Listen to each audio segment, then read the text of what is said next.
Welcome to another episode of the Workplace Therapy Podcast, where we discuss the realities of working together and healing together.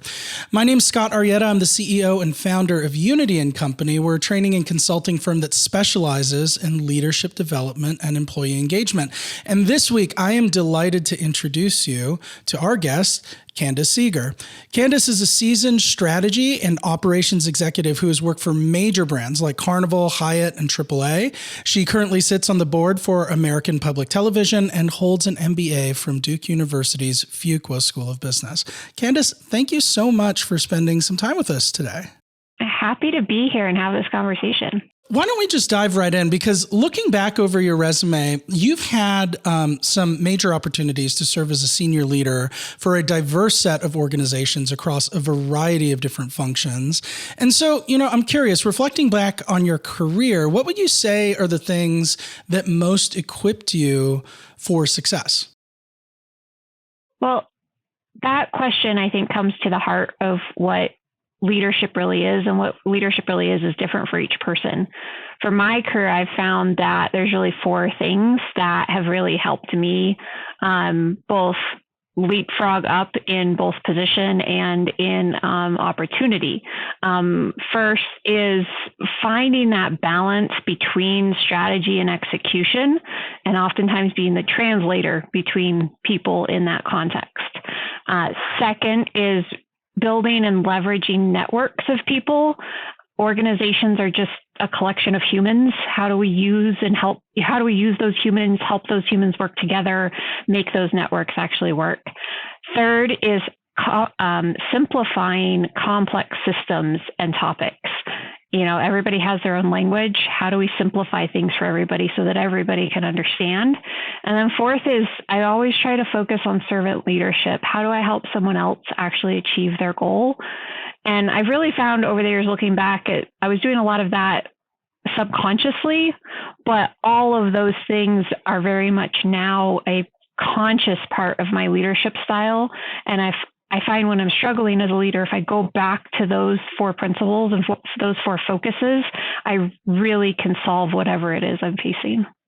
I love how you broke down that outline, and I'd love to spend some time just kind of really digging into each one of those behaviors and competencies that you just outlined. One of the first things that really comes up for me is how, you and I have both been through business school, and it's very interesting that of the things that you listed that most equipped you for success, almost none of this was really introduced to us in the classroom, I feel like a lot of these competencies and skills are, things that you kind of develop on the job. Would you agree with that? I would say that there's a flavor of it in business school. You go through a leadership course and they talk to you about different forms of leadership and you're attracted to one or the other. But it's not until you get into the real world that you actually figure out what real life is and how humans actually interact. And so business school gives you both the language to talk about a lot of these things, but it also gives you the places to go look of when you come up against a challenge or something you're facing, where do I go look for ideas? It also gives you a great network of who can I call, who can I message, who's faced this before, because quite honestly, there are very few new ideas out in the world. Everybody's facing a lot of the same challenges, or we're all facing new things together that we can take inspiration from each other. So it's about how we use those things we saw in business school and then apply them in real life. Yeah. I mean, it makes me think about, the work that we do with leadership development, right? There's what you teach in the classroom, which is really just foundational. But to your point, it is using that foundational knowledge as a jumping off point for applying those concepts in the real world, like iterating and refining your process, working out the finer details of that knowledge with other people in your network. So I think there's some definite definite parallels there. Well, you've introduced just a wealth of things for us to dig into. I'd want to start with that first thing that you mentioned. I love how you talk about balancing strategy and execution as a key part of what's made you successful as a leader. And a lot of times, when from my position, we work with organizations, we find that culturally, there seems to be this unspoken line that is drawn between those who would identify themselves as like visionaries, right? Or primarily strategists, and those who would self-identify as operators, right? The people who actually like implement the stuff and get it done. And often these two groups are quick to express their frustrations with each other, right? The operators are saying that the visionaries have too much of a head in the clouds and like not a real like solid foundation of how the work is actually needs to be done like day to day. And meanwhile, visionaries are a little frustrated with operators and just how entrenched they are in the current ways of doing things, and often bemoan that they're not thinking creatively or innovatively enough, right? But I love the way that you phrase it, because in reality, both these perspectives are actually necessary to work in harmony and drive the business forward. So what are some ways that you've found that are particularly effective for achieving the balance between these two? Yeah, that's a sort of the great conundrum of business is when you think about, you have, strategists and executives and, C-level people or VPs, and they want to make this big change or have this big product come into market, and they have this big vision for what the world has. And then you have, what many of us came into early in our career of the people who are actually either building the thing, or they're standing at the hotel front desk engaging with the customer, or they're at the call center, and that's real life. And that's where, it really comes down to, is this going to be a good customer experience? Is this going to go well? And if it doesn't go well, how do we recover from that? So both things have to, absolutely what you were saying about both things have to be there. There needs to be people in organizations that are looking to the future, that are building what's next, that are iterating, that have the big vision, because the big visions is what moves organizations forward. But if you don't also have people that are thinking about the execution of today, then today's business isn't going to be around to fund the vision of the future. So there has to be both. And one thing I've spent a lot of my time in throughout my career is being that translator between those two groups, living in that middle. How do you take the vision and communicate it to the front line? How do you take what's happening on the front line in the day-to-day business and actually communicate it to the executives and to the visionaries? How do we actually all have the same language together so that we're all climbing the same mountain? And that's a lot harder than a lot of people realize. And a lot of organizations don't have people that are living in that middle. They don't have people that can go between the two. And so there does become a lot of hard feelings about, the frontline people or the day-to-day, the operators going, you don't understand what I'm facing. And there's anger and frustration there. And then you have the executives going, why can't you guys just change? And there's anger and there's frustration there. And so it's about how do we bring those people together so that, and create that common language, share those experiences to go forward. And, as I've thought about my career, I've had the marvelous opportunity in a couple of a couple of the companies I've worked for to have executives who understood that if you're sitting in the corporate office and you don't go and actually live the day-to-day out in the experience, then you're never going to understand. And so, and I've had a couple companies. So, for example, at Hyatt, part of my onboarding was they actually sent me to a hotel for a week. And every day I worked in a different position. So I spent a day as a housekeeper. I spent a day with engineering. I spent a day working the front desk. I spent a day with the events team. And can I tell you, those people work so hard. Like, I have a whole different level of understanding and gratefulness for people who work in the hospitality industry after that experience. But coming back to the corporate office, and then we'd be talking about a brand change or an experience change. And because all of us had actually done that, all of us had gone and worked, we would all be asking, well, how will this work for the associates? How will this work for the customer? Is this actually something we can execute on regularly, or is this a pipe dream? We'd be asking those questions in a different way. And that experience has really helped me get started on that path of how do we live in that middle ground? How do we keep the big visions, but understand that we also have to execute? Mm-hmm. Why do you think, just upon reflection, I mean, it seems so obvious when you go through that story, right? That experiencing these things firsthand would be a key enabler to helping you understand the realities and, the executional challenges of bringing, new and innovative visions to life. But yet I find that it is one of those basic strategies or best practices that is just really easy for executives to overlook, and so why do you think that is, just given how obvious it is that the benefits of witnessing the day-to-day work of your people can help to just inform a lot more executional context that you don't really get the chance to engage with every day as an executive leader? Yeah, there's a really good question in there of why don't more executives do it more regularly? You see in the news, I think there was a Forbes article or something recently about how, the CEO of Uber occasionally drives for Uber. You see that makes the news when those kinds of things are happening. It's not a usual thing. And some of it is, especially at very large organizations, think the Fortune 500 big global companies, the CEO shows up and everybody knows who it is, or the C-level executives. All the associates know who those people are. So it is a little bit harder to go in and just be, to work in those experiences, to show up, because people treat you differently, which is one of the reasons why before you get to that level, it's so important that you have these experiences. And I'm so grateful that I had those experiences very early in my career, continuing through today. So that when you do get to the point where it might be a little bit harder, you can still try to do it, but you can still draw back on those experiences and that empathy from the times you did it before if you're not able to do it regularly.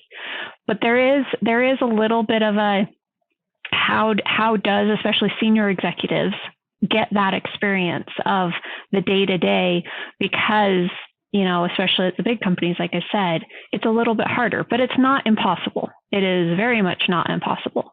The TV show Undercover Boss exists for a reason.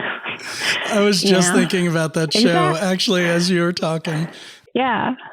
And you don't have to have, the CEO doesn't necessarily have to be the one to do it. I've never been a CEO, but that doesn't mean that I'm not out there doing it all the time in my capacity, as much as I can. It also doesn't mean that I can't be the consumer of my own product or my competitors' products to understand what the experiences are from the consumer perspective. So there's a lot of different ways to do it, but if it's the leader's goal to have that perspective, to have empathy and understanding for the associates and for the customers and for the back end operations, and look at it as that cohesive whole, there's a lot of magic there that can happen. But it does take a little bit more time and a little bit more thoughtfulness to get there. Yeah, I 100% agree with that. And you know what? It actually takes me back to reflecting on my career. And I've been fortunate in that there have been several companies that I've worked for where I think they've kind of institutionalized and integrated this perspective into their culture. So for example, I worked for Vanguard for a number of years, big financial services company.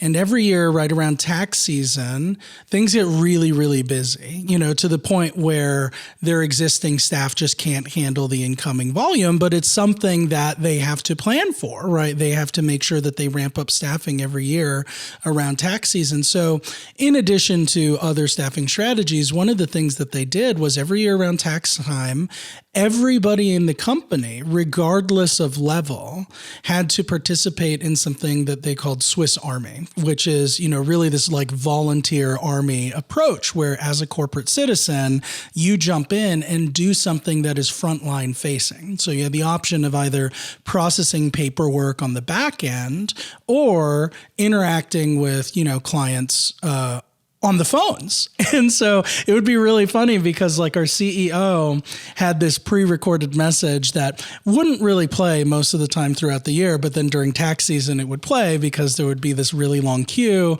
and he would be apologizing for the wait and assuring you that we would just, that we would be with you in just a few minutes. And then when he was working Swiss Army, he'd say, "Hey, thank you for calling Vanguard. This is Bill McNabb on a recorded line." He's no longer the CEO, but he was when I was there. It's like, "How can I help you?" And people would be like, "What? Like, aren't you the person that I just heard on the recording?" He's like, "Yeah, I'm working the phones today. How can I help you?"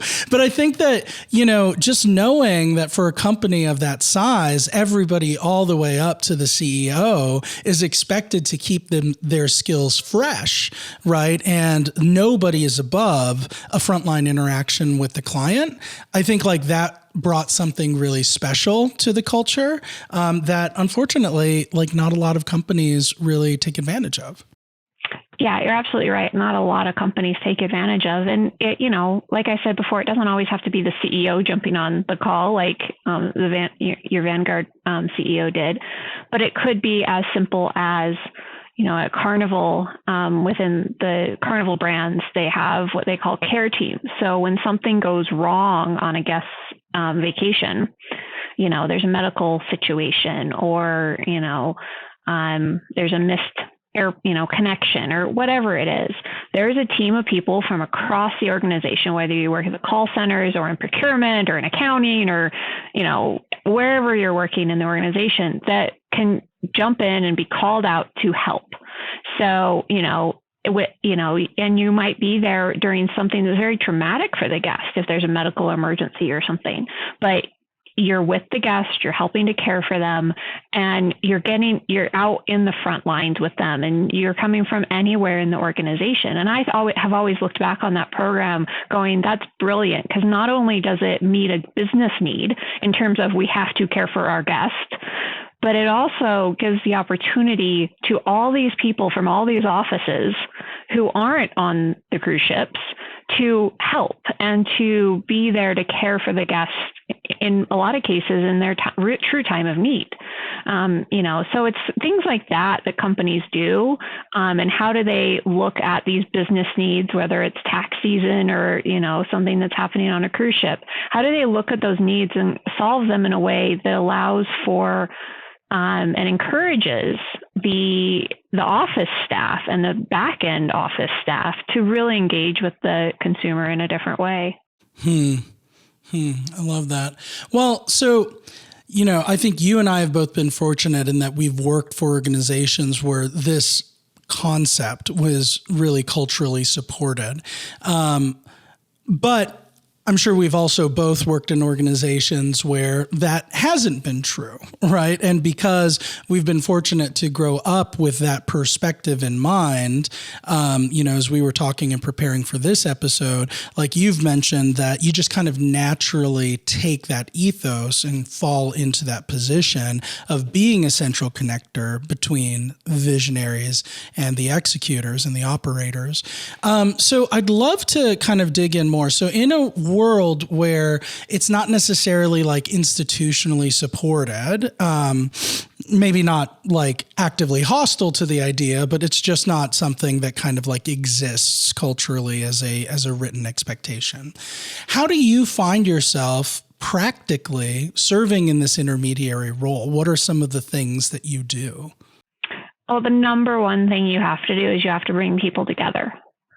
So you have to, even if you can't get, someone from a back office into, a frontline position for a day, how do you get people in the same room to at least talk to each other? Have a workshop, have a lunch, have a happy hour if you have to. How do you get people to actually have a conversation and have a conversation in a way that is based on trust and is focused on a shared outcome. So that's where I really talk about building and leveraging networks of people, because you can't do that. You can't bring groups of people together unless you know people. Like, if I call up a random person at a company that I work for and say, hey, I'm holding this workshop on next Tuesday, will you show up? Unless they know who I am and what I'm working on, and like there's some basis of a relationship there, they're going to say no, because everyone is busy, right? And so that's where you have to build your own network of people. And sometimes you build a network of people because you can meet, the key people in an organization. And then if you call somebody you might not know, you can be like, yeah, I know so-and-so, and they were telling me that you work in this space and I'm working on this project. I think you and I should talk about this, or you should join this meeting I'm hosting. And then that creates, secondary rapport. But the bigger network you can build, gives you a bigger network to leverage. And the more people you can bring into change projects where you're trying to go from vision to execution, the better off I see outcomes, the outcomes actually occurring. So it's one of those where the earlier people can provide input, the earlier people can see what's happening in a project, the more buy-in you get, the more people feel like they're heard, and the more champions you get across organizations. And if you're in a smaller organization, that's much easier to do. In super large organizations that are global, it's a little bit harder, and you have to really think about who are the key people.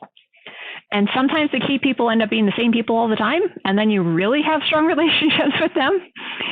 But sometimes it's not. And sometimes it's about how do we make sure that we're bringing in new people all the time so that those people see the kind of projects that are being done that are the strategy, visionary, future-looking projects, so that then when the next one comes down, they go, oh, well, that's probably similar to what I helped with on this other thing. Okay, I probably understand what they're doing, and there's some familiarity of there, so there's already a little bit of a buy-in, not a ton, but a little bit. The door is open to help them get through the change process. But it really goes back to that network of people.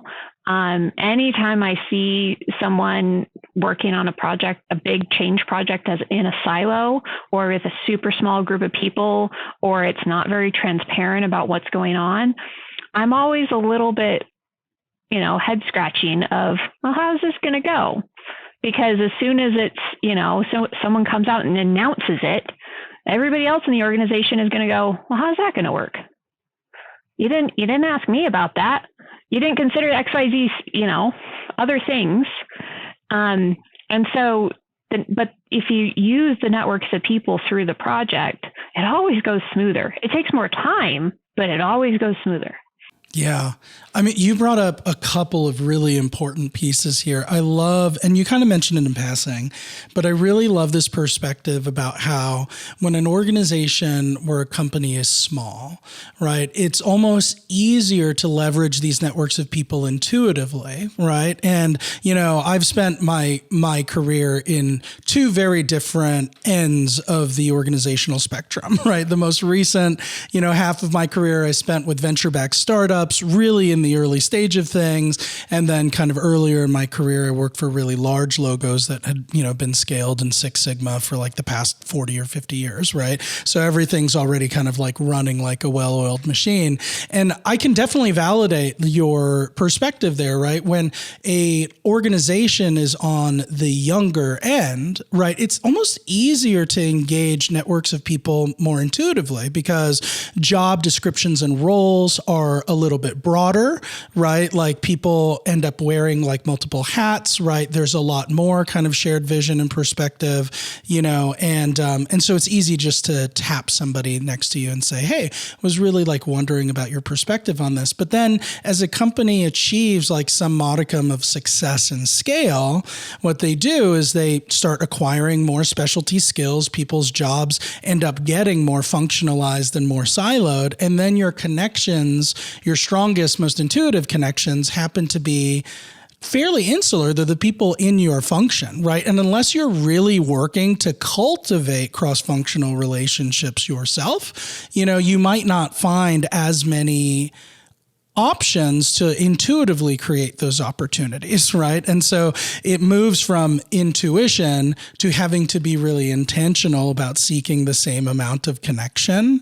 So I think like that was just a really astute observation that I had never put together before. It's how organizational life stage actually makes it harder to implement change, not just because of the sheer number of people involved, but also just because of how the organizational design naturally progresses to kind of make groups of people a little bit more insular and a little bit less accessible, right? Which is why at scale, leaders like you are so important, because you kind of punch through those barriers and naturally bring people together. Right. And if you are trying to build a network, even if you're just starting out and you're at a mid or a larger organization where you're starting to have very specialized functions. So, accounting is different than legal, is different than customer service, and you're starting to have all of this specialized functions. Just start with one person. Who's the one person that you might have already met in a function that doesn't have as much to do with what you do on a day-to-day. So for example, you work in a marketing organization, you're contracting for things. Do you already know somebody in legal? How about you just, have a little further conversation with them about what other work do they do? Who else in their team is working with other departments? Like, get to know them a little bit, build a little bit stronger of rapport with them so that you can ask them questions about other things when other projects come up, and it's not just a transaction about a contract. Things like that, who in accounting or finance is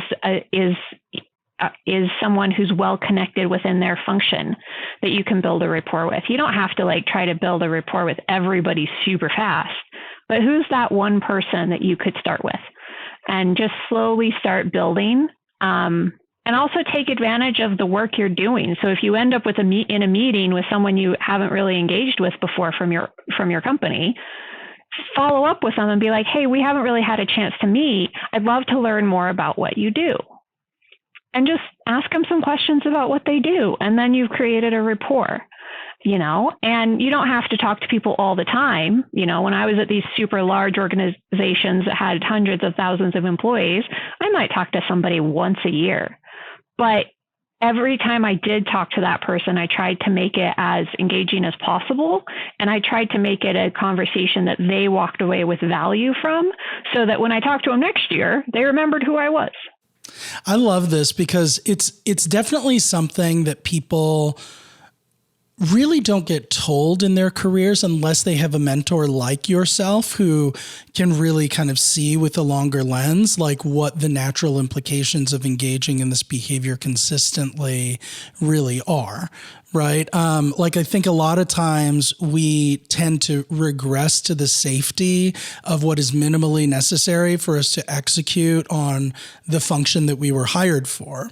Right. And to your point, it's like you never really know when a relationship or a knowledge of the realities of a different functional unit are actually going to be key information that is going to help you to push something forward or execute on something that somebody else might not be able to do because they just lack the information, the relationships to have that happen. I was working with a client recently who one of their big objectives for their leaders is to teach them how to maximize their organizational influence, right? And really, I think at the root cause of this issue is within any organization, you have mid and senior level leaders, but they all got there in different ways. A non-trivial percentage of those leaders got there because they had demonstrated success within their functional or technical area, right? Like they had amassed the experience to have the right answers specifically as it pertains to their function. But then they hit a ceiling, and that ceiling most often comes because they have kind of reached the level of their technical competence. And now, in order to break through to the next level of effectiveness, they need to show that they are able to make impact beyond their direct reporting chain or their direct function, right? And that's what separates, VPs from more senior VPs and C-level executives, is their ability to drive meaningful change in whatever room they find themselves in, even if it's not a room where they have positional authority. They're actually just like influencing the roadmap and the conversation. Yeah, absolutely. For the last 10 years, people that are listening to this, the one thing I would say is that start practicing building your network of people at any organization now, because it will become more important the more promotions you get. So the higher you go in an organization, the more important your network of people actually becomes. And the other thing I would say is start practicing and learning skills about how to be a people leader. Those two things will serve you in any situation, because the skills you learn to be a people leader help you build your network. And as you're building your network, you learn how to engage with more people and become a better people leader. So they feed on each other. And those things also feed, how do I help translate vision and strategy into execution? And so it's this whole thought process of how does someone who aspires to be in a position of title leadership, not influential leadership, but title leadership, and seeks to get those promotions, how do they start learning those skills early? But also, if you don't want the title leadership, you can be the most influential person in the company and have any title. And I've seen it happen where, one person in accounting is seen as who's like an accounting associate or something, is the most influential person in the company because they know the most other people and everybody trusts what they say, and they can connect people to each other. And they're the most influential person in the entire company. It's amazing how powerful that can become. Yeah, because you introduce that person to any situation, and then stuff magically starts resolving itself. I've been fortunate to have people like that in my reporting chain in the past, and it's so interesting because there have been times where, based on their job description, they're not necessarily somebody you should intuitively think should be in the room. But when you invite them to the room, stuff just starts happening. Roadblocks start clearing, right? And it's either because they have institutional information or legacy information that everybody else has lost line of sight to, but they can demystify that context and really help people move forward. It's because they have hearts and minds that are already kind of behind them. So if they're behind things, it really greases the wheels from the change management perspective. Whatever the cause might be, these people are so invaluable in organizations. And yet, I often see that it's ironic that these people aren't necessarily always the ones with the spotlights shined on them.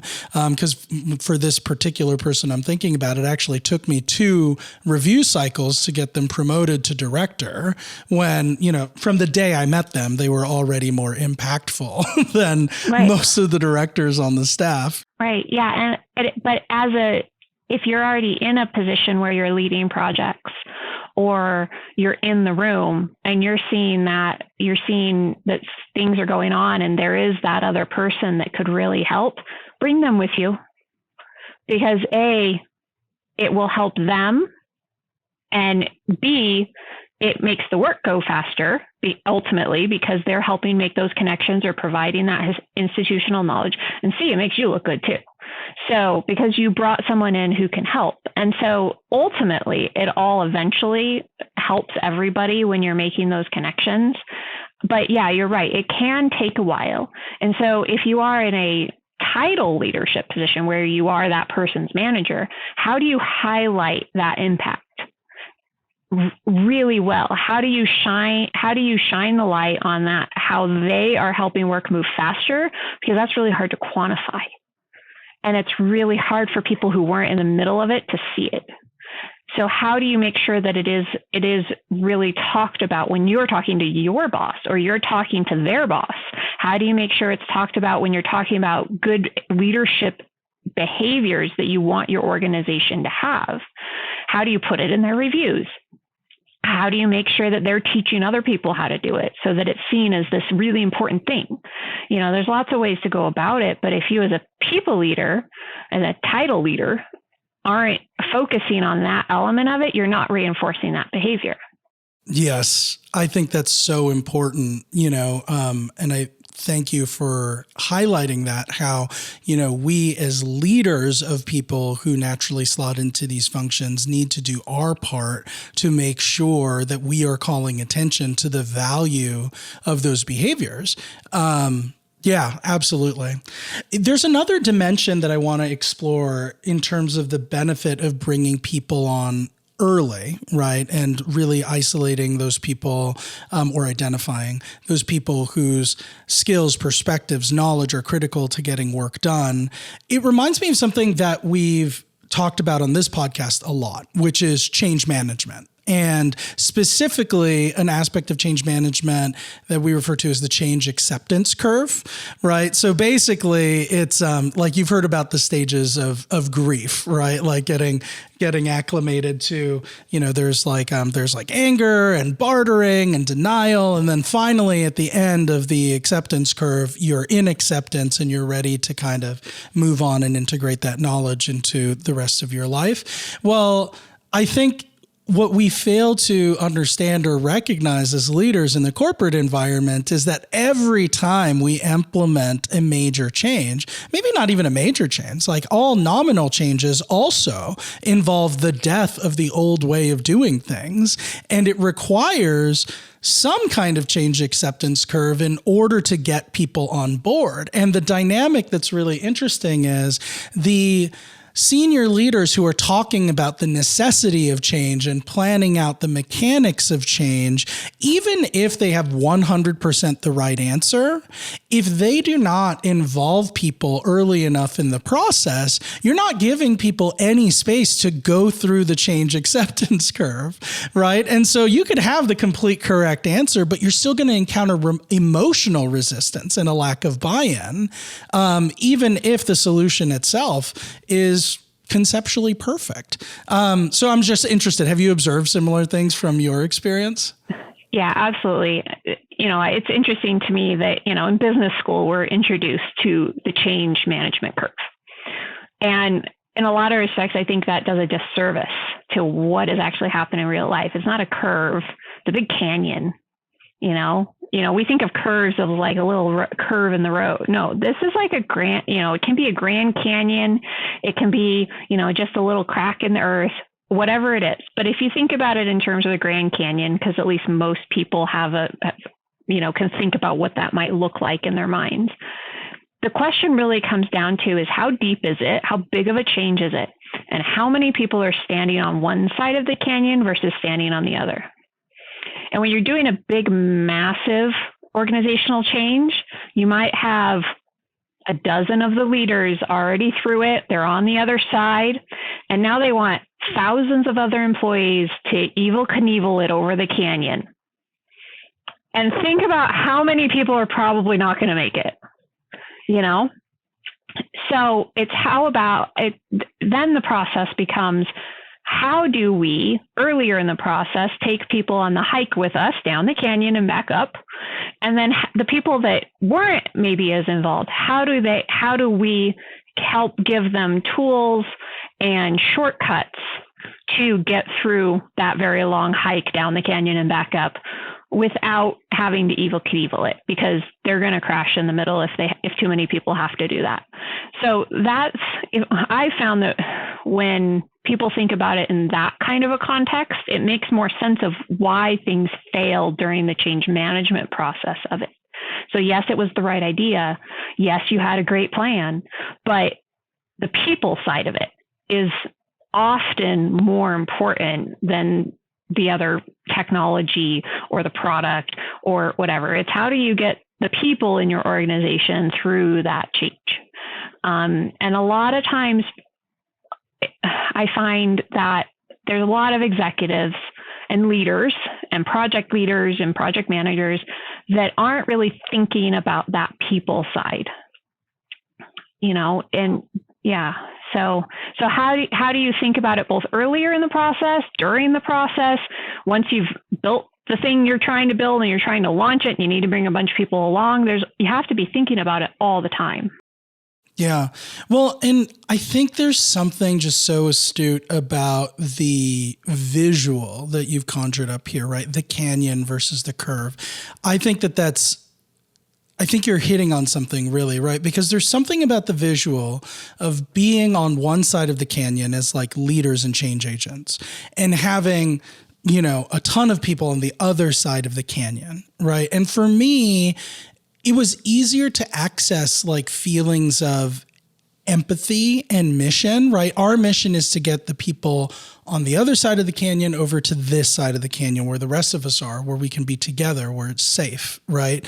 And I love how that visual really kind of encourages that perspective, because what happens more often with large change initiatives is I've been working with leaders is the leaders and the change agents will get to the other side of the canyon and then they will look and they will see everybody else who's on the other side, who has not made the journey with them yet. But they will get frustrated, right? And like start to assume that the reason that you're on that side of the canyon was because you lack resilience or composure or innovation or strategic thinking or, a sense of buy-in into our culture and our mission, right? And it's so much easier to externalize, right? And really kind of place responsibility for the friction that we're feeling in the change management process on you as the consumers of the change management versus putting it on us. Like, we are ahead, not by virtue of the fact that we're smarter or more valuable or better, right? But we are on the other end because we've been thinking about it longer and it's like part and parcel of our job to like come up with this. And so we are here, but now it is our responsibility as leaders to literally lead and lead people from one side of the canyon to the other. And I think that paradigm shift or that perspective shift from frustration to empathy is like really, really important to informing the right behaviors. And I feel like the companies who trip up on huge change management implementations are the ones who maybe don't have that paradigm and that perspective. Exactly. So the leaders that are already through it, they've gone on the journey. They've gone on that really long, hard hike. So they've been in the meetings, they've worked with the consultants, they've figured out how to fund things. They've all gone through the hard conversations of, are we really going to do this? This might change our whole business. Like, this is scary. They've gone through all of that. They've gone through that grief process and the scary process, and they've gotten to the other side. And so, it's how do you then go back and get everybody else? So there's a lot of different ways to do it. The first one is involve more people in the initial process, so especially if you can find who are the influential people in the people network of your organization, who other people trust, so that if they've been through it and they're looking at everybody else going, guys, this is absolutely the right thing, and this is why I believe in it, and this is what we need to do to get there. If those key influential people have been with you, again, you're a step ahead. And then you have more emissaries out in your organization helping lead people through. So I often have gotten a lot of flack in my career because my project teams are usually very big. Instead of having 5 or 6 people on a project, I'll have 20 or 25 people engaging with a project somehow. That's part of the reason why, is because I want more people to go through the hard beginning with me, to go through the planning with me as we're building this vision of the future, so that we have the emissaries out in the people network to help other people along. But then also, once you're done with a strategy and you're starting to plan out, okay, here's the big vision. Now, how do I plan how to get the execution part done? Part of that execution part is bringing everybody else along the path. And how do you lead everybody across? And again, a lot of project leaders, whether you're executive or not, don't put that as part of your plan. But every time I do a big project, the people side of it is a whole workflow. Who are we talking to? How are we talking to them? What's the communication strategy? who is actually going to go out and talk to the key groups so that they feel involved? How are we going to help them jump off this big scary cliff together and have a soft landing? That part of the work is super important. And if you're not doing that part of the work, it wouldn't surprise me if your project ultimately wasn't executed well because the people haven't felt involved. Or you get stalled for a significant amount of time. I mean, like, I think about it too, and like how the conditions that are necessary for bad project management and bad change management to really kind of be more of the de facto norm than like well-executed change management. And I think part of the reason why is when you're talking about the way that you structure your projects, right? I mean, comparatively, your projects probably involve a lot more meetings, a few more milestones, a longer stakeholder list, right? And depending on your company's, penchant for details and quantifying stuff like that, it might look on paper like your project management implementation plan is more expensive than somebody over here who doesn't have as much of an emphasis on it. But what happens though is when you actually get to the implementation and rollout phase, it's smooth sailing. It's like a hot knife through butter, right? Versus when somebody without a similar level of commitment to engaging people early on gets to that phase, which is really when the rubber meets the road and you are expecting to see results, that's when stuff gets stalled, right, indefinitely. And you end up having to, really kind of facilitate all these meetings just to get your stakeholders on board in the 11th hour. And by that time, you might be relitigating decisions that could have been made way earlier in the process because, to your point, they didn't feel,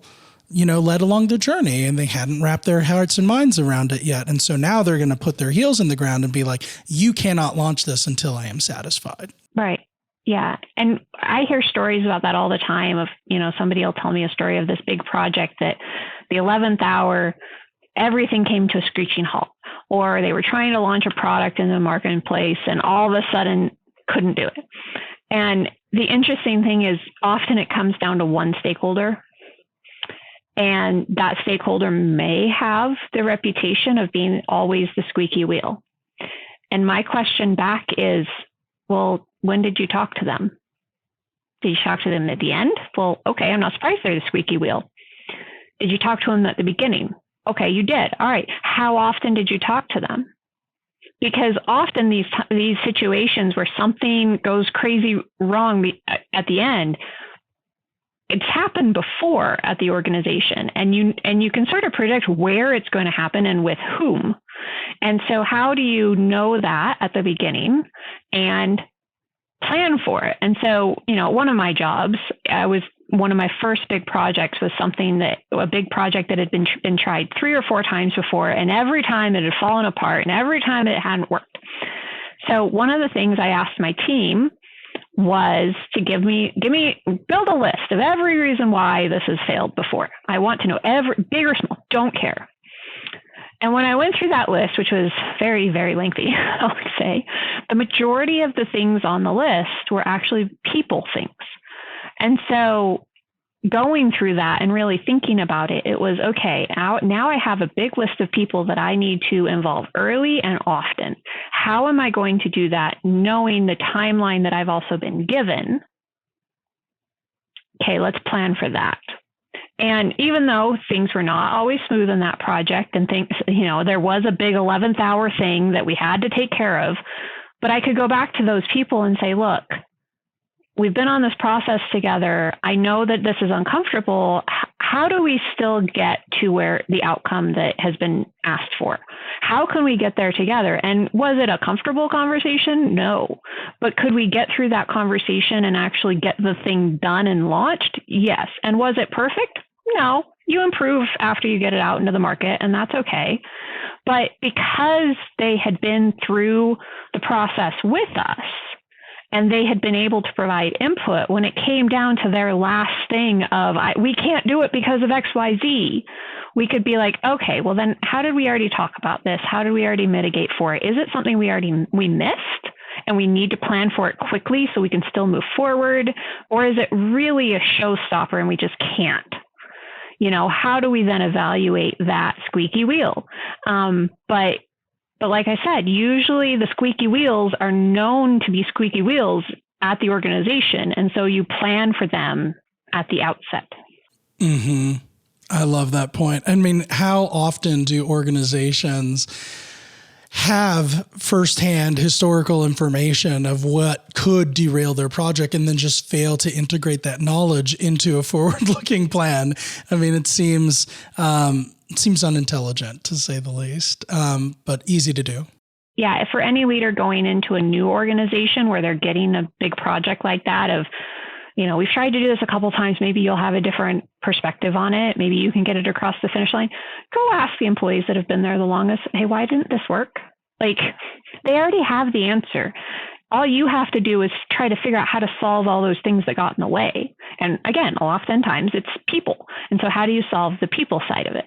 Mm-hmm. Well, and how empowering is that too, as a senior, even mid-level leader, to reach across the aisle and really ask for people's perspectives.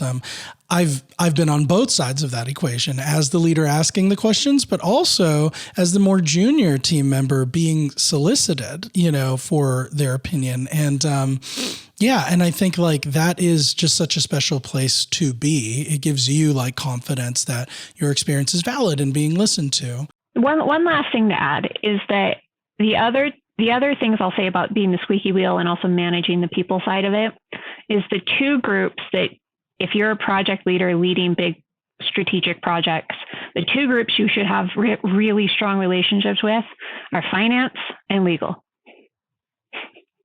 Go make friends.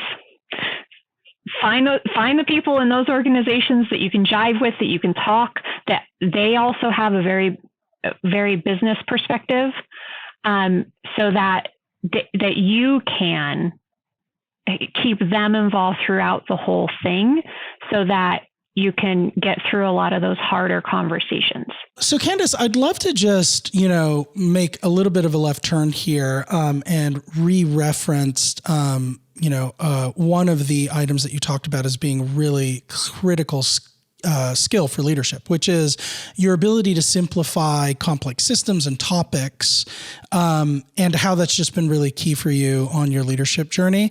So I'm curious, is this a skill that anyone can develop, or is it something that you've either got or you don't? No, absolutely. You can develop it. And it's something you can start practicing even with your kids, so they learn it very early, all the way if you're in college or business school, or you're, even further into your career and you want to start practicing this now. And it's also something that you never stop practicing. So one thing that you really have to think about is in terms of altitude. So depending on what your role is in an organization and how much responsibility you have in an organization, that means that you're going to have a different need for information. So, for example, if you think about it in terms of altitude, if you're on the ground level, you're probably a frontline employee. You're very focused on details. You're the one who's looking at the detail of the trees and the grass and the flowers, and every detail matters when you're at the ground level. You go up, climb a mountain a little bit, you're a mid-level manager. You might have several projects going on that are touching many different things. You might not know the details of every single project, but you can see out of how they work together and what's important to each of them, and you're helping your team move things along, but they know all the details, you might not. And then you have the executives. They're up at 20,000, 30,000 feet. They're on a plane. They see the things going on. They know all the stuff that's happening, or at least most of it, but they're never going to know details of anything, just because they have so much responsibility. They're keeping track of so many things. If you're at a public company, they're the ones talking to the public. They're the ones talking to the board, which is a whole different level of responsibility. So when you're thinking about who you're talking to, understanding what altitude you're talking to is the first step. Am I talking to an executive? All right, I need to take my conversation up. They don't need to know all the detail. If they ask me a detailed question, I can answer it, but they don't need to know all the detail. They need to know what's important, what decision do they need to make, and what are their options. That's what they need to know. So that's how that's the first step. So who's in your audience? The other thing that you really can think about in terms of practicing how to simplify things is think about someone in your life who's super smart, has lots of conversations about lots of topics, but they're not in your industry or in your field. Can you go have a conversation with them about whatever you're trying to explain and explain it in a way that they will understand it? So in my head, I think about one specific person, and if I can't explain it in a way that that person would understand it, it's still too complicated and I have to simplify it again. And you just practice that over and over and over. If you're working on a PowerPoint presentation for an important meeting, build it out and then go through the altitude question and then go through the, is this simple enough for a smart person who's not in my industry to talk about question. And if you practice that over and over and you iterate on things a lot, that muscle becomes so much stronger as time goes on. And again, it's something you never stop practicing, but it gets easier to do as you get more used to that process. Mm-hmm. I love that. I think, what you said just sounds really intuitive and like I hesitate to say obvious because I think it's actually not very common at all that, people within an organizational context actually filter and modify what they say and the level of detail that they use for the level of just kind of like acumen or mastery of the receiver, right? I don't know what it is about working in an organization that kind of like shuts that piece of critical thinking off. I think it's kind of like you assume we all work at the same place and we all have some shared foundational understanding of like the key product and the key customer and things like that. And so I either see people go just like they leave out tons of information that are actually like germane and necessary to like making the decision, or they index the other way, right? And they put all of the level of detail that they can think of to kind of showcase like their technical expertise and really like share a lot of the nuance of like things that could potentially go wrong or impact the decision. But this skill that you're talking about, it is a skill that needs to be developed and cultivated and mastered over time. It reminds me, I don't know if you've ever seen this, Candice, but on YouTube, they have these shows where people will, like masters in given disciplines, will explain really heady concepts in graded levels of detail, right? So they'll have like a 6-year-old come on the show and you're explaining like quantum computing to them. And then all the way up to like a PhD student, and then like how more details and more technicality and different language will be used, as appropriate for the audience that you're talking to. And I think that that's just not something that we challenge ourselves or even really express as a required skill in business. And I can remember the first time that a mentor of mine introduced a similar concept to me. So he was a COO. I was a director at the time, which is like, I would say the director level is kind of one of the highest levels of leadership that you can occupy, where you're getting there is based primarily on your technical acumen, right? Like your technical skill. And then once you start getting to VP and above, it's less about your depth of technical skill in an area and more about your ability to manage programmatic outcomes, But so I'm a director, I'm highly technical, I'm all about the nuance and the detail. Here's the COO who, maybe knows 3% of the technicality of like my particular business unit. And I remember presenting out to him a problem one day and it was taking an obnoxiously long amount of time. And he told me, he's like, Scott, listen, you need to be prepared for anything that you have to talk about. You need to be prepared with a 30-minute version, a 3-minute version, and a 30-second version. And he's like, and most of the time when you're talking to me, you need to be using the 30-second version because it's like my head has like too many priorities, too many things going on. And honestly, it's like we're sitting here in a 1-hour one-on-one, but most of the time, that's not like, if you weren't a mentee of mine, like that's not an amount of time that you would have regular access to, right? So you would have to get really great at crafting, a potent pitch for me within 30 seconds if you want to maximize your influence and get things done.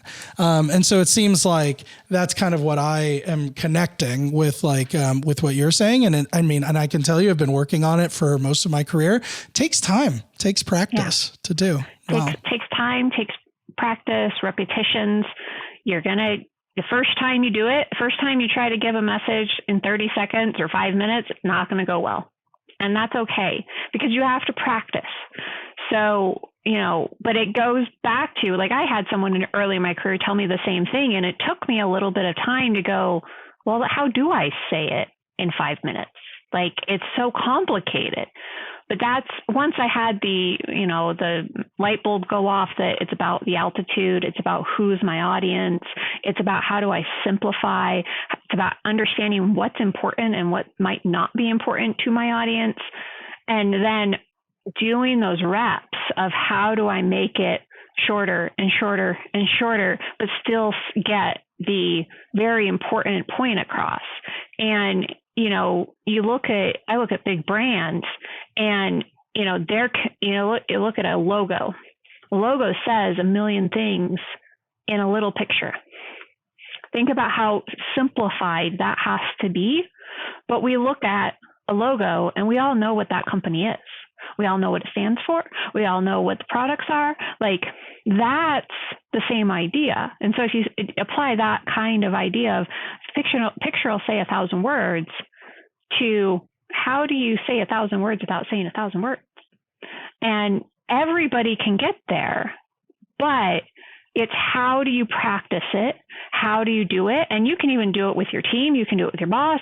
If I'm going into a big presentation, with a board of directors or something, I'll go gather a bunch of people, not a bunch, well, 3 or 4 people, and say, hey, I need to practice. And I'm pretend like you're the board, and I'll practice. And they'll tell me, this is where I lost you. This is where I got bored. This is where I zoned out. You can take this part out. It doesn't really matter to this conversation as much. Or if they ask the question, you can answer it later. Other people can help you do it. You're not on your own on it. But thinking about it, really preparing for those important ones, then you'll get more used to it and you'll have that muscle memory of how do you do this. But I even know, CEOs, they've been doing this for 30 plus years. They still practice before they go into big meetings. They're still practicing this skill, and some of them are better at it than others. I'll say that. But it's one of those skills that we can always do better at. And sometimes it's a matter of, putting something on paper or saying it once, writing it out, and then walk away for a day or two and let your brain sort of process it. And then you can come back to it and you'll see it in a different light. Go get feedback from others. Try it once, see how it lands, what's the worst that could happen? So this definitely is an area where everyone can always be doing better at it. And the moment you think you've got it, something will happen that, no, you got to practice some more. Yeah. There's so many just super smart things about what you just said. I love the parallel to branding, right? Because I think it's a really astute observation in a number of ways, right? When you interact with or exposed to a brand logo, over time you begin to accumulate a bunch of associations about what that brand stands for. But the reason I think it's such a great parallel is for a couple of reasons. One, there's a lot that's not said. There's a ton that's not said when you interact with a brand logo or a brand motto, right? It's an oversimplified version of what that company stands for. And the meaning that you impart on that brand identity is a meaning that builds over a series of consistent interactions with that particular brand, right? It is just as important to communicate things as well as to leave things unsaid, right? And it's in that intrigue, it's in the gaps that you as a consumer and as a person who's interacting with that brand begin to then fill in those gaps with your own stories and really really skilled firms that really excel at developing brands help to guide you in a very nuanced ways to the stories you should be filling in those gaps, And I think that, when I reflect on times in my career where I was not selecting the right amount of altitude or complexity for my audience, it was because I was too afraid to leave things unsaid, right? I was too afraid to create the space for the audience to create or almost like overlay upon my own narrative, their own feelings, their own context, their own emotions, their own conclusions, right? And for me, a litmus test of a good presentation was one where there were zero questions at the end. And I didn't realize until later in my career that the reason that there were zero questions at the end was because I had bored the snot out of everybody. I'd lost them at the off-ramp 30 minutes ago, and yet I had colleagues who would share things with much less detail, much less nuance, right? But they would land the important stuff, and they got people engaging with the concept, and they got people building on that concept. And from the outside looking in, it looked like a lack of control. It looked like, it made me anxious that there were so many questions, and some of these questions were actually out in left field and weren't exactly right. But to your point, it's like people need to engage. They need to make mistakes. They need to refine their ideas and concepts. That part of the process is not only necessary, it's probably the most important part of the process, right? Is what people do with the gaps of information that are inherent in the story that you are telling. And that's just not something I learned until much later in my career, that less is more, like very literally. Yeah, absolutely. The having a question at the end of a meeting or the end of a presentation doesn't mean that the presenter failed. It means that they engaged the audience enough that now the audience is trying to get more. And so if you understand what's the outcome you're trying to drive for. So for example, if I'm trying to get a board of directors to approve millions of dollars in expenditure to do XYZ, then I'm going to build both my materials for them in advance and what I'm speaking to them about to get to that outcome. But I'm also going to build it in a way where there are some gaps in there, not that are not important, but that are less important than the key decision criteria. And if one of the board members asks about one of those things, great. That means that they're engaged enough with this topic that they care about that next level of detail. Number one. And number two, it means that I've engaged them enough in the conversation that they want it to keep going, And then there's also times where if there aren't any and they just go, yeah, this is great, we're on board, here's the money, go. That's a great outcome too. And so, but being afraid of the questions or being afraid of the comments from a conversation, or if you're in a meeting and you're like, okay, guys, if you're a project leader and you're like, okay, guys, here's the project plan, and then there's silence, that's scary. Silence is bad. Because it means that you lost everybody and that no one cares. And maybe that's not the case. Maybe it is right. But, one question I like to, when I'm doing a big project planning meeting or we're kicking something off, one question I like to always ask whoever I'm speaking with is, tell me something I missed. Like, invite them into helping you build it. Invite the question. If you're presenting in front of a large group of people, like you're on a stage and there's 50 people in the audience or something, you can always ask yourself the first question. Say, one thing I've been asked a lot is blah, blah, blah. And then you can say, well, this is what I would say to that and blah, blah, blah. Who has the next question? Invite the question, invite the engagement in the conversation. If you're time bound and you're like on a webinar, you can say, we have time for 4 questions today. Because then it helps people feel safe of like, yes, I can ask a question. You can also invite questions to be taken offline if you're in a bigger meeting. Say, I invite you to send me any questions you might have or any suggestions. We don't have time today, but please either schedule time on my calendar or send me an email or a Slack or whatever preferred platform. So it's how do you invite people into that conversation so that, again, you're taking people through that change management process. You're inviting people into the process you're going through, but you're also signaling to everybody that you're not afraid of the questions. You're not afraid of the input. You are seeking to engage people through the whole process. Yeah, I love that. I even love the language that you chose, right? There's something subtle but significant about tell me what I missed versus what did I miss, right? Or, did I miss anything, right? Actually feels less confident than tell me what I missed. Like I'm expecting that I glossed over something or that you guys are having questions, right? And that's fine.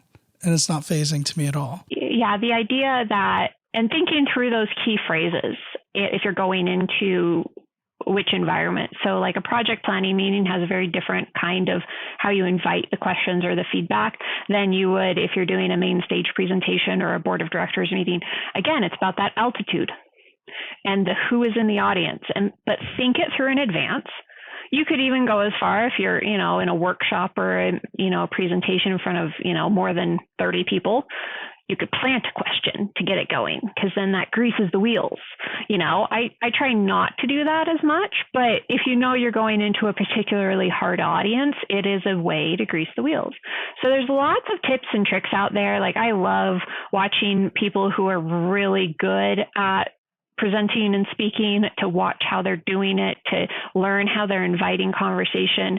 Every workshop I go to, I think about what tools they used, what exercises they did, how could I take inspiration from that and use it into my next thing.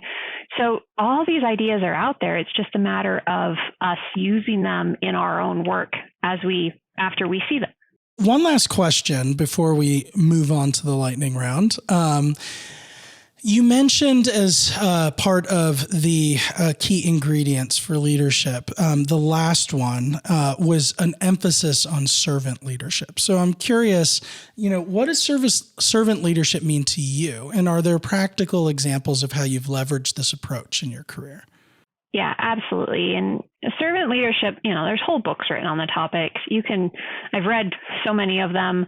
A lot of them have amazing content and ideas and how you do that for different teams. But what servant leadership means to me is it is really about the people.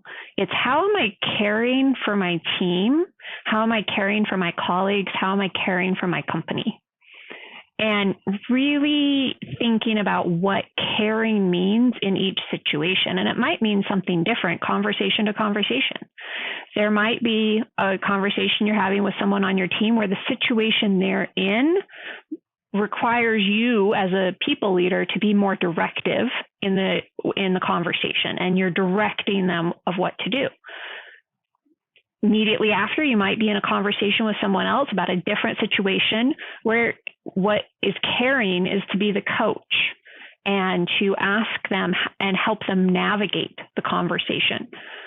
There might be another conversation with someone on your team where they just need to vent to you, and that's what caring is. And you're just like, okay, listening. Mm-hmm. And you're somewhat of a therapist a little bit, but again, they're trying to tackle something and they need you to care for them in that way, in that time. And so it's really about thinking about how can I care for that other person or care for that colleague, care for the organization, care for the project. But caring doesn't mean that you do it the same way every time. There's no one way to do this. So if you have the same leadership approach every single conversation, or you bring the same things to the table every single time, that's not going to be successful in the long run. It also means that sometimes how you care for the person or the thing means that you're not going to win the popularity contest. It might mean that you have to make the hard decision. And you as a leader have to be okay with that. You have to know that caring sometimes isn't what people think it is. And it means that sometimes it's going to be really hard. And you have to take the time to then care for yourself through those hard times as well. And as you think about what caring means to each person you're working with, each group of people, each project, each company, you have to take time to think about that pretty frequently because it does change so often. It can change within one meeting, quite frankly. But if you have the trust of the people you're working with, then everybody makes it through together and everybody is better for it. And those are the leaders I look up to, are the ones that truly, in their servant leadership way, are truly caring about the people that they're working with and the organization that they're working for. Yes, I think that's such a great definition, and thank you for defining it, because, sometimes I think a lot of people self-identify as servant leaders, probably because it's a buzzword that just seems to be really immediately resonant whenever it's used. But I do think it's important to draw that distinction. Being a servant leader doesn't mean that you're always nice, right? And it doesn't mean that the outcome of a servant leader conversation is that you feel warm and fuzzy and empowered after the conversation, right? Service can look different depending on the context. And I love how you articulated it, that it's like, what does care for this person look like given the context of what I'm helping them through? It reminds me of the radical candor framework, right? Which is like, when you're giving feedback to somebody, you have to, there's a balance of caring about somebody's individual growth and then the directness that you use, right? Like your willingness to actually hurt their feelings a little bit, right? In service of their overall growth, right? And so for our listeners who aren't familiar with the concept, the radical candor framework basically suggests that radical candor is this appropriate balance of, wanting to see somebody grow and then using a level of directness that is appropriate for that situation, even if it means hurting their feelings a little, because it is rooted in genuine care and concern for their growth and them accomplishing their objectives. But if either of those attributes is out of balance, now you run into, for example, ruinous empathy, which is where you're not willing to hurt somebody's feelings at all. And so what you do is you pull your punches from a feedback perspective, and maybe all of your conversations feel warm and fuzzy, but really you're not helping that person to grow at all, right? Or if you are too concerned with helping them grow, but you see no need to engage somebody from a caring perspective, right? Like you could just be an intolerable asshole, about the way that you're developing that person. And that's also not effective. Right. Yeah. The idea that nice, kindness, caring all mean different things. They actually do. They're not exact synonyms of each other. Being a jerk, never okay. Being the asshole, never okay. So, as a leader, or not even as a leader, as a professional in the human environment, as a human, how do you strike that right balance? And again, you might not always get it right, but you can learn from every interaction. And if you have relationships of trust with others and you get it wrong, maybe you're having a bad day and you verge into being a jerk a little bit, they will give you the grace, but they will also say, hey, that didn't feel good to me. And you can then go, I'm sorry. I take ownership for that. I was having a bad day. Let's try it again. Let's start over that conversation. And so going back to those relationships of trust and making sure that you're nurturing those relationships of trust so that you can go into the radical candor, so that you can have the hard conversations, so you can be the caring leader that you want to be. But knowing that it's a constant learning journey and you're not always going to get it right. Sometimes you're going to hit it out of the ballpark. Sometimes you're not. And you can just go through that learning process with the other people that you're working with. And it's mutually beneficial to everybody. Mm-hmm. That's great. Well, we're going to cut over really abruptly to the lightning round because, Candice, if I just let this conversation continue, I think we could be talking for hours or days. You have such wonderful insight. But I do want to wrap us up with the lightning round. So the rules of the lightning round are simple. I'm going to ask you a series of questions. Some of them will be like work and professionally related. Others will not be. But basically the idea is just to give an off the cuff response. And you have 30 seconds or less per question. Ready to play? I'm ready to play. All right, great. What's your bucket list vacation destination and why? Oh, that's the hardest question of my life. Too many high quality options? Too many I want to go everywhere, anytime. If you walk up to me and hand me a plane ticket, I'm there. I think the one right now, though, because I've ticked a lot of the bucket list ones off in the last couple of years, but I think the one right now is I've had to cancel a trip to Switzerland 4 times. So I would really like to get there eventually. So I think that's my bucket list right now. Just A, because it looks beautiful, and B, because I've had to cancel it 4 times. It's elusive. It's this unrequited dream of yours. Yes. All right. Well, you'll have to let me know when you get there. All right. Tell me about the funniest or most awkward moment you've had in the workplace. Oh, what's one I can tell publicly is the question. No, I will say and there were a lot of really awkward ones that I had, but one of the projects I was on while I was at Carnival and I was working with the cruise lines was I was on ship a lot, and I worked in the office. I wasn't an onboard employee, but one of the projects we were doing was really trying to understand certain things about the onboard experience so that we could improve them. And so I would get sent to ships, and I went to many ships over the course of several months. And I always seemed to have on every cruise I was on at least one situation where I was sitting at a bar or at lunch or in some situation with some guests, and something crazy would happen. Either they would go off into topics that I didn't really want to know about, or they would start asking me too many personal questions, or like something would happen. And it was always just one of those awkward situations of like, how do I get myself out of this? But you can't because like you're supposed to be with the guest, understanding what's happening with the experience, but I want to leave. So I always think back to that because I had to practice a lot how to change conversation direction and how to exit and, I got to go to the bathroom and, all those situations. But yeah, every cruise I had at least 1 or 2 of those where I'm just like, what just happened?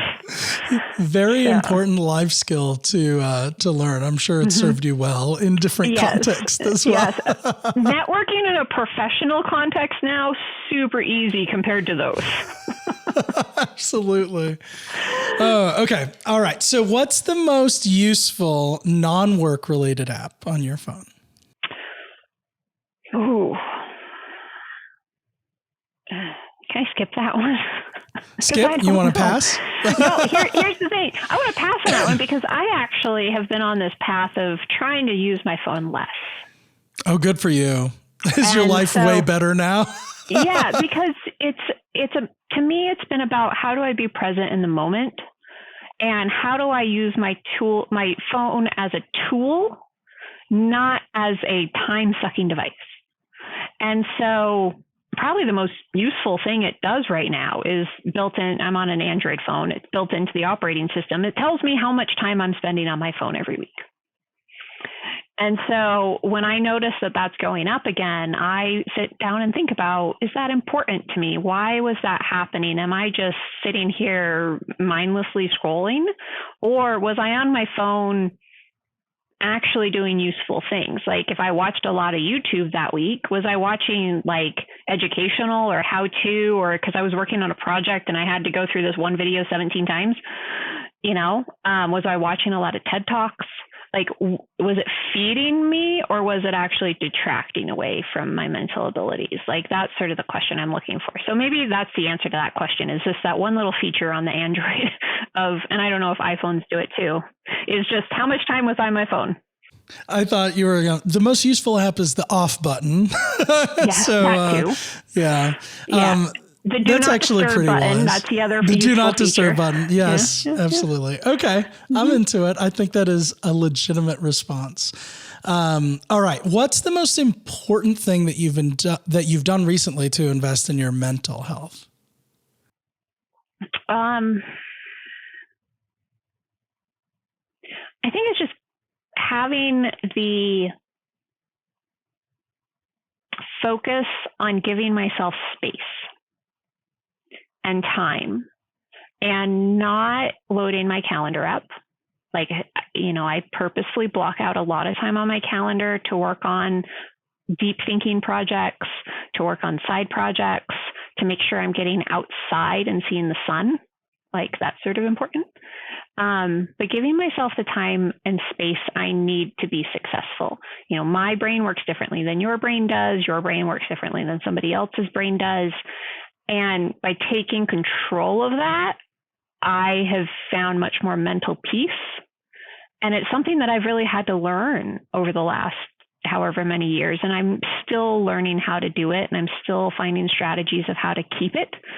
But anytime I find myself like letting other people control my calendar or my time, and suddenly it's not my own, it's not good for the mental health. So I'm really focusing on that. And then the second thing I've been doing a lot is spending much more time in nature. So I am lucky enough to be in a location where I can get to some mountains within 20 minutes. And if I go more than 1 or 2 weeks without getting up there, what am I doing with myself? Or just go for a walk in the park, do whatever nature means to you. But the more time you spend outside, the more time you connect to the earth, I think the better off your brain is overall. Yeah. And both of those, I think, are just priorities that we all fall out of practice in, right? Especially, managing your calendar. At a certain point, you wake up one day and you realize that you are only really giving yourself what's left on your calendar, not starting with the perspective on what do you need to be your best self. Yeah. And going back to one thing that we talked about earlier, but caring about other people. You can't care about other people if you aren't taking care of yourself. Yes, absolutely. So, yeah. Yeah, I 100% agree with that. In fact, it's like you can tell the periods of my life where I've been the most overwhelmed by how incommunicado I was with everybody I cared about. Yep. Absolutely. All right. What's your biggest pet peeve? When someone assumes that I know something. Okay. That's a pet peeve, really? It's a total pet peeve. Like when someone comes to me and in my head, they've started 2/3 of the way down the conversation and I'm like, what are we even talking about? Super pet peeve. So, but I also communicate that to other people that that's my pet peeve. And so, when I started my last job and I was inheriting a team, I told them, I'm like, okay, guys, every time you schedule a time with me to go through work or whatever you need, in the meeting invite, I need you to give me the name of the thing, the context of where you're at with it, and what you need from me. Just that will help me not get annoyed of what's going on. And it doesn't have anything to do with them annoying me. It's just a matter of I don't want to have to spend half a meeting trying to figure out what we're talking about. So I think that's just a great best practice in general. Yeah. I think that's fantastic. It's if we're going to meet, let's know why we're here. That would be a great place to start. Yeah. Or even in your personal life, with my husband, he'll come in and start saying something. I'll look at him and be like, what? What are you even talking about? Start over. You had a whole conversation in your brain before you came out of your mouth. And it's not intentional or anything. It's just sort of one of those I got lost here. So it's sort of funny. That's funny. What piece of literature or art has most shaped your perspective on life or leadership, or both? I think this is the interesting thing is every experience I've had, art, literature, in-person experience, they all shape me in some different way. If I have to say professionally, helping me understand other people and understand work is there is a book called Your Brain at Work, which gave me so much insight into myself and how my brain works, but also other people's brain work, and helped me become a little bit more caring in my leadership style through that understanding. So I'll put that one out there.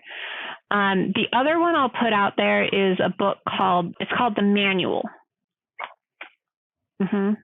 And some philosophy writings, but I would highly recommend it to anybody who is thinking about leadership, professional work, just how you think about things in the world.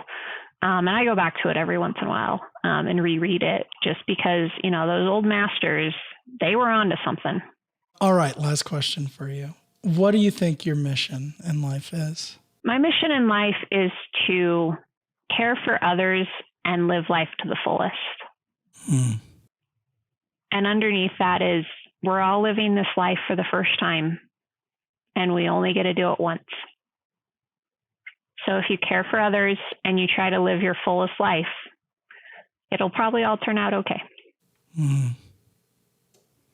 I like that. It's so easy to lose focus of the simple truth of that, for sure. Well, Candice, thank you so much for spending so much time with us, and frankly, just for sharing all of your wisdom and your experience with us. I know every time we talk, I feel so much edified, or more edified, by the things that we share. If there's people in our audience who would like to get in touch with you and maybe contact you about either things they've heard in this podcast or other things, what is the best way for them to get in touch with you? The best way to get in touch with me is actually on LinkedIn. You can find me linkedin.com, whatever the little flashes are, Candice Seiger, one word.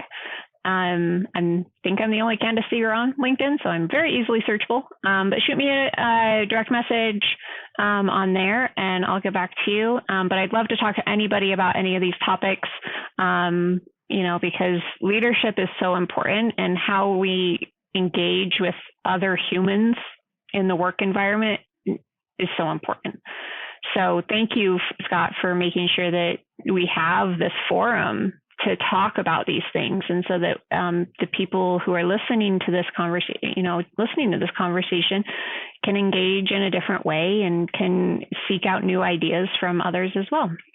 Yeah, absolutely. Well, it is my distinct pleasure, especially when we have guests of your caliber on, because I've learned a ton from the time that we've spent together.